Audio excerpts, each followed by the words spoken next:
السلام عليكم.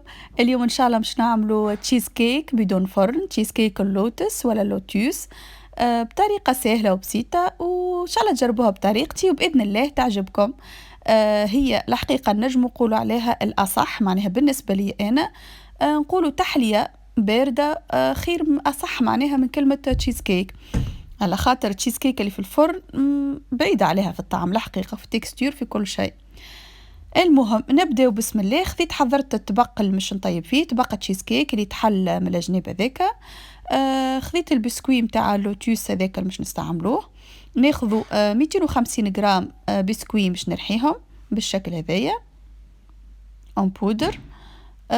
توا باش ناخذ 100 غرام زبدة مش نذوبها، نخلطها توا مع البسكوي. هذه باش تكون الطبقة التحتانية،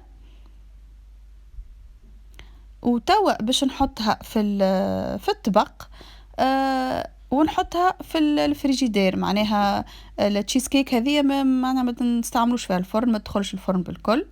استويت الطبقة متاع البسكوي، ضغطت عليها بالكدا وشفت كيس هكاك السطح متاعو القاع متاعو مستوي باش استويت بها. حطيتها في الفريجيدير. وتوا باش نحضروا الكريمه اللي هي 500 غرام فيلادلفيا، والحكه هذيك متاع كريمه اللوتس هي 400، اما انا مش ناخذ منها 250 والباقي مش نزين به من فوق. خذيت قلت لكم 250 غرام الكريمه هذيك كريمه اللوتس. نركضهم الفيلادلفيا والكريمه هذوك مع بعضهم.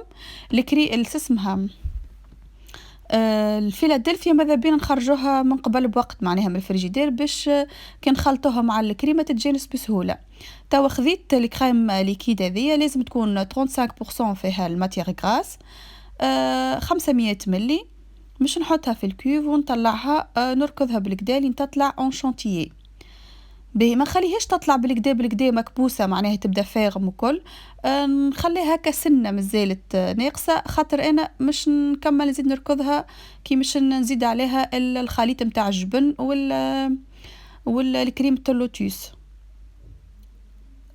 توا جبت الطبق متاعي وقعد معناها الوقت اللي حضرت فيه الكريمه قعد في الفريجيدير لين الزبده رجعت شدت روحها وتكبست.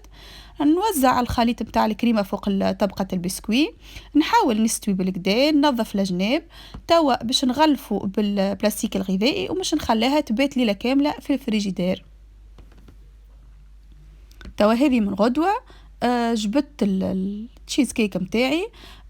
خذيت البقاء هذاك من كريمه اللوتوس، هي باش تكون جامده.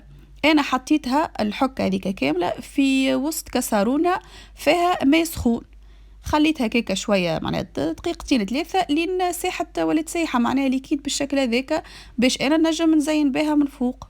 وكها نحطها ونوزعها بالمغرفه ولا باي حاجه في الطبقه الفوقانيه ونزين.